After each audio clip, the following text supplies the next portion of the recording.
What's going on, everybody? I'm Adrian Milanio. I'm an R&B artist based out of Tacoma, Washington. I'm here with my good friend Dane Amar. Yo, what's poppin'? Coming from San Diego. I wanted to do something special for the month of May, since it's Asian American Pacific Islander Heritage Month. I really wanted to highlight dope entrepreneurs and artists that are doing their thing out here, and I thought, like, why not reach out to Dane and see if we could get something going? And I have him now with me right now. So, Dane, why don't you introduce yourself? Why don't you talk a little bit about like where you're from, how you got into music, all that good stuff? Yeah, for sure. So, what's good, y'all? What's poppin'? My name is Dane Amar. I'm a rapper, singer, producer, writer, based out of San Diego, California. Oh, I'm based in LA now, but I'm from San Diego, California. Yep. Born and raised. I grew up in East Dago. So if you guys don't know where that is, that's like City Heights area or like Little Saigon area. It wasn't like, the best environment to grow up in, but it was cool. It taught me a lot on how to like just really grow up as a man, really do my own thing. Yeah. I just started making music after I found out that I didn't really want to be in gang life. Like, it really wasn't for me. It wasn't the life that I wanted to lead. I felt like the music was just a calling, and it just took me away from everything and just kind of kept me inside, out of trouble and everything. So I just fell in love with that and just kept going with that. That's what's up, man. How did you at what point did you realize, damn, like I really want to do music like that? Or was there anything in particular that really stuck out to you in terms of like, yeah, this is something that I want to do as a career? Yeah. So my mom and my dad were both like singers. They loved like to sing and everything. And my dad became like he was a famous singer out in Lao. He like did his own thing, was like blowing up like in the pop scene, doing his thing. And then I don't know, just music was always around my life, and I just love singing songs and everything. And I was just like, damn, I really love doing this. I was writing songs at like 6 years old. They weren't good songs, but they were like, songs. And then I don't know, just like this time at 11 years old, like my house got shot up and I almost got hit with a stray bullet. And then that's when like, I don't know, a lot of things just in my head clicked, where like I felt like I had to do something to like leave a mark, or like there's nothing like what's gonna happen, I just really thought about like life and death a lot around that time. And then I was like, damn, I don't want to die with nothing. So I just did like music straight up, and like it's just changed my life completely. It's where I'm at now. You feel me? Just making music all the time. That's good, man. I'm glad you were able to make something out of that situation, bro. Like, definitely is inspirational to know that you came from parts of adversity and you're able to make something out of yourself. And thank you, bro. It seems like things are going well for you right now, man. So could you talk a little bit about getting green tea and honey off the ground, and what that was like for you to have like your first sort of big hit? Yeah, dude. Green tea and honey was crazy. It was the most like, I don't know, just like calling that I've ever had when making a song in general. Like, you know what I mean when like the song writes itself, bro. You know what I'm saying? Like, songs just write itself. Like if you hear something you like really like, or you're producing something, you're like, damn, the lyrics, the flow, just everything starts coming. So GC sent me the green tea and honey beat, and then like right away, like I was just like, oh yeah, like this is crazy. And like I was just writing that down while I was on my way to work. So I was in my car driving like 15 minutes slower, and then just had my phone out like this, typing my lyrics. And I was like, yeah, this is it, this is the one.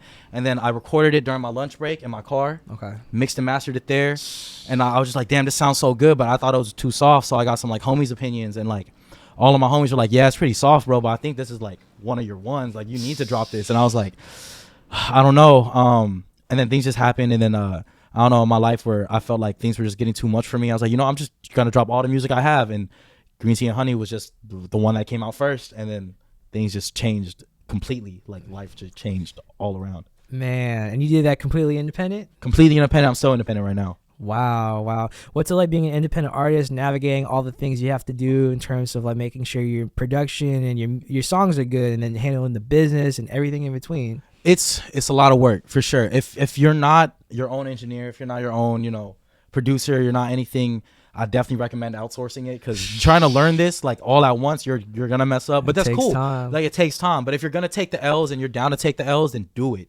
But it's gonna break you down, for sure. Like, you're not gonna feel like confident in yourself at all for a while. Like, I was definitely like, I just started getting my confidence back like probably this year. But like, for the last like 10, 12 years, bro, like I just had like all these thoughts in my head. I was like, damn, no one's gonna listen to my music, bro. Like, I was just like, I just got called a lot of names growing up and shit. That shit really fucked me up. But like, but like growing up, I was just like, you know what, fuck this. Like, it don't matter like how it is. The music's still gonna work out either way. Okay.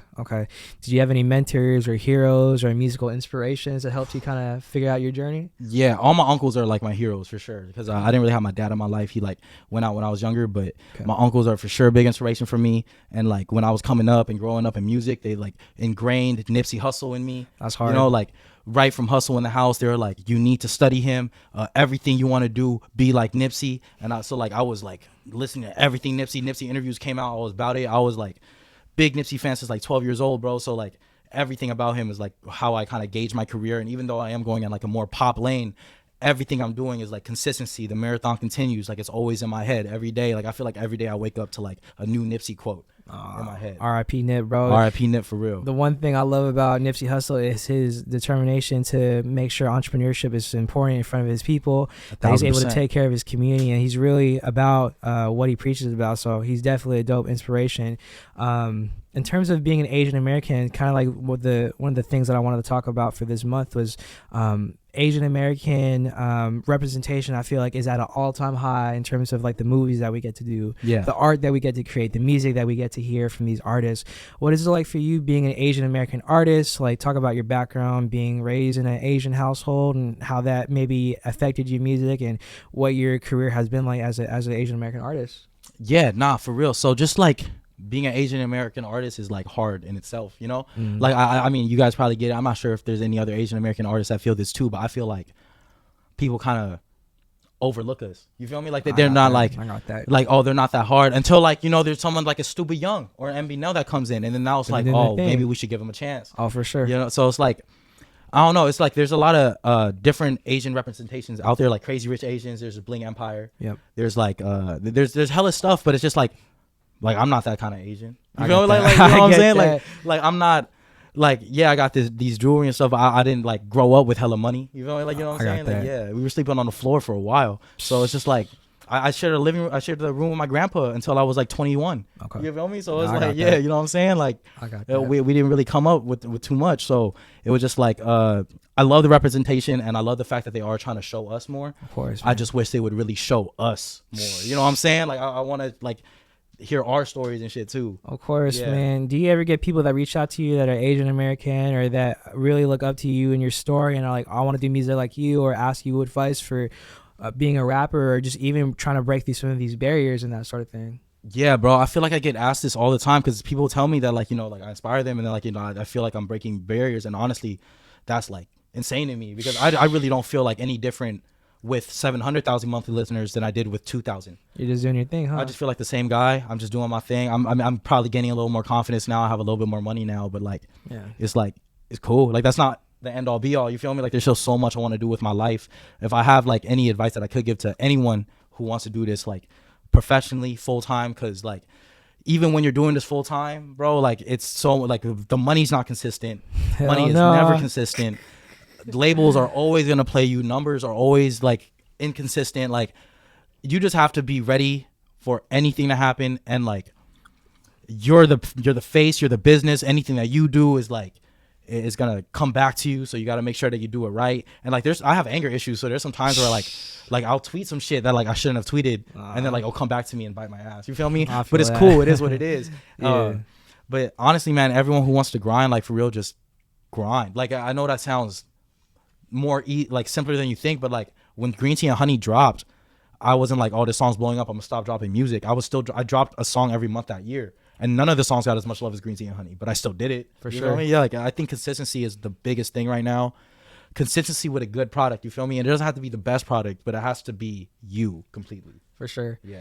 As you start to get bigger and as you start to take form in your career, do you ever feel like you get self-conscious about what you're doing, or you worry more about your appearance or how things are? Like, how do you deal with, I guess, the anxieties or the stresses of being a musician and also balancing your personal life and everything else you got going on? Yeah, it's a lot of mental struggle for sure, trying to just balance everything. Okay. And like just really think, you know, like, damn, there's this deal going on, but then I have to work my 9 to 5. Like, how can I do this? And if y'all don't know, I still work a 9 to 5 right now, even though, like, you know, I am making enough money to like really do music full time, but it's just like, that's still not enough money. You feel me? Like, we're out here. I'm trying to be the next like multi-millionaire. Like, I want people to be like, damn, Dane, like, I don't want them to, like, Dane's the next Dre. You feel me? Like, Dane's the next Drake, mogul out here. You feel me? That's my idea. So like where I'm at right now, you know, this making a cool check off music is cool, and I love it. I'm never ungrateful for it, but it's not where I see myself, you feel me, in these next 5 years. For sure.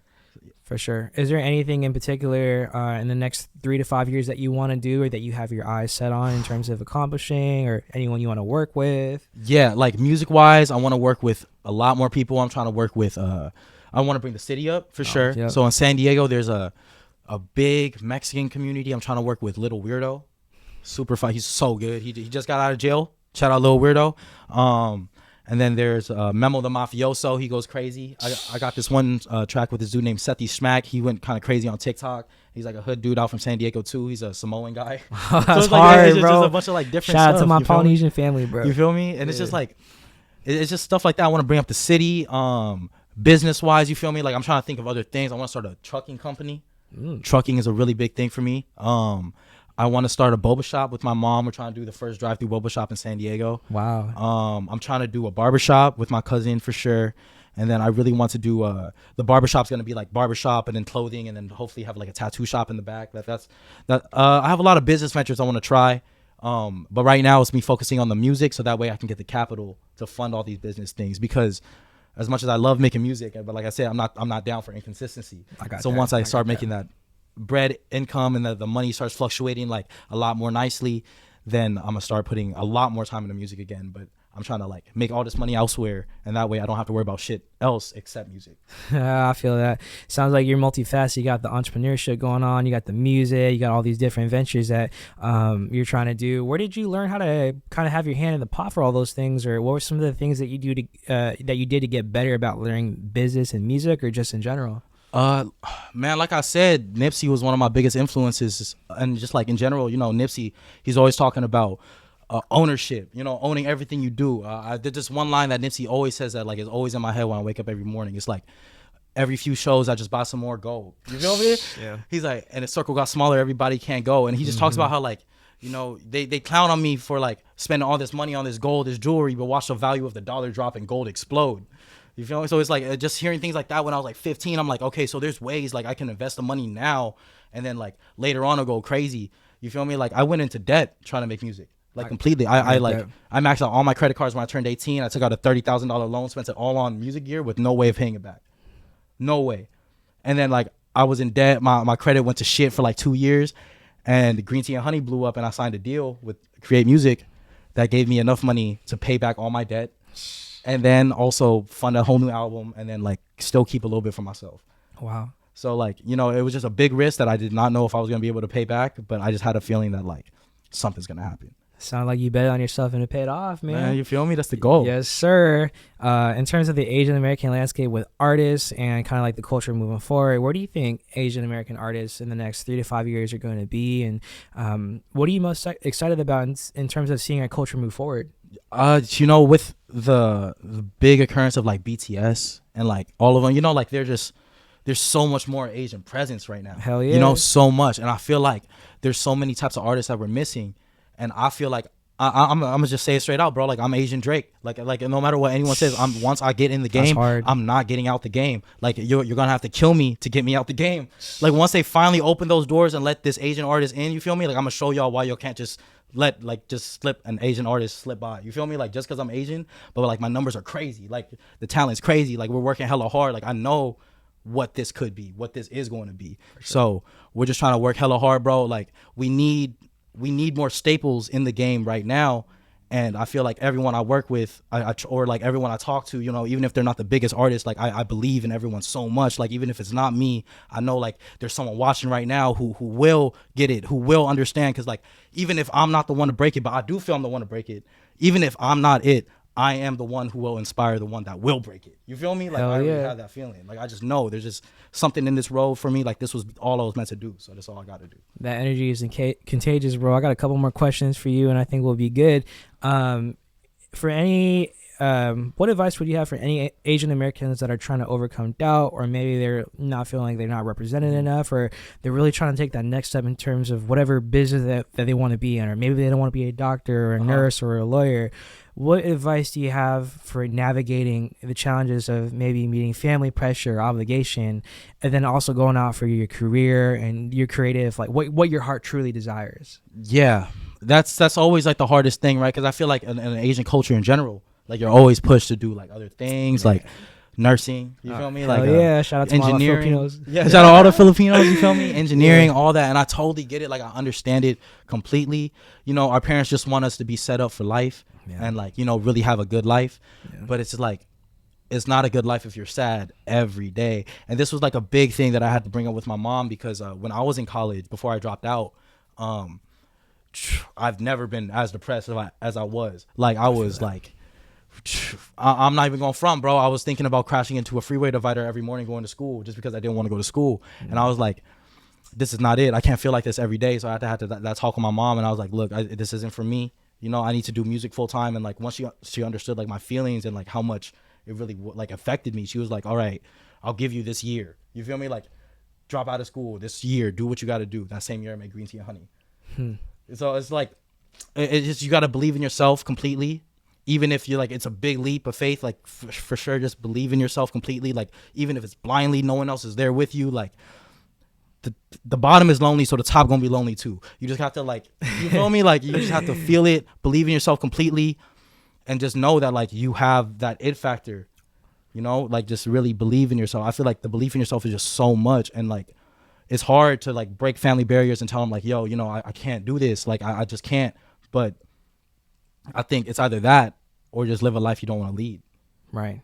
I hear you on that. And I'll add to that, like, you could be not shit for the first 4 years. You try something in the fifth year, you could be, it could be everything you want and more, but you won't know what that fifth year is like if you don't keep pushing, you know? And there's creative ways to navigate the challenges of meeting like your family obligations. And you don't have to be a broke artist to be an artist. There's creative ways. Like there's a lot of artists that I'm starting to realize, including myself, that have day jobs or they have side hustles or they do whatever it takes to make their dream happen. I would hate for anyone to rob themselves of the opportunity to reach their goals or to see their dream come to life because of what maybe this doubt or this circumstance that they feel like they have is going on, you know? So 1,000%. It's kind of crazy, but I feel like there's no better time when, you know, I think of artists like you or Twee or Nico Blitz. I think about you guys with your guys' stage presence and the way you guys are doing things and moving about. Like you guys are really setting the precedence for the upcoming artists that are Asian American or just artists in general that are inspired by your story to go out and really do that stuff. And I feel like in the next 10 to 15 years, once we start seeing it become more normalized, we're going to get some really amazing talent that's going to come out. I mean, I would look up to you guys that, and even though we might be around the same age, I'm like, man, like I look up to you, bro. Just in terms of like your journey and what you've been doing, and just peeping your music and be like, man, I get to do a song with Dane. That's fucking wild to me. So thank you, bro. Thank you. That means a lot for real. I got chills from that. No, thank you for like just like putting me up with Twee and stuff. Like I look up to Twee too. That's the homegirl, but like you feel me? Like I look up to Twee crazy. Shout out Twee. Last question I have for you, and then we'll wrap this thing up. Yeah. What's next for you, and in terms of what you want to do and what you got going on next musically? Anything you like to share? Anything you like to shout out? Yeah. So right now I'm working on a bunch of new songs. Hopefully a new album coming out, but I do have a new single coming pretty soon. That's called Green Tea and Honeys. It's basically a West Coast version of Green Tea and Honey. Hey. Yeah, that's featuring Heartbreaker and Me You. So I'm really excited for that one because I got to bring my big cousin Heartbreaker, who's a dope Asian rapper. He's filthy as fuck. He's so good, bro. He's so good. And that's actually one of my mentors in the game too. So shout out Heartbreaker. But I got him on it, and then I got Me You on it, which is just, you know, an international superstar. So I'm happy to like try to bring all of us up together. You know what I'm saying? For sure. So I have that coming out soon. A lot of business ventures, you feel me? Like I'm always in meetings, always in trying to do something, trying to upgrade my life in some way. To really take care of all the people I really care about, and just working. I'm just working hella hard. So, you know, like y'all gonna see me. I try to post like every other day or every day. So if you guys follow me, y'all can see me there. You feel me? Any questions, I try to reply to DMs. I try to talk to everyone. You feel me? We're not Hollywood over here. We're not just hit me up. I try to talk to everyone. We keeping tabs on you, man. Where can people find you at? So Instagram, everywhere is just at Dane Amar, DaneAmar. New vlogs every Thursday. New music videos every Sunday. You know, tap in. We gonna get it. Let's get it. Thank you so much for interviewing with me, man. Thank you, bro. Appreciate you, bro. Yes, sir. Yes, sir. Yes, sir. All right, go ahead and check him out, everybody. This is Adrian. This is Dane Amar. We out here. All right, peace.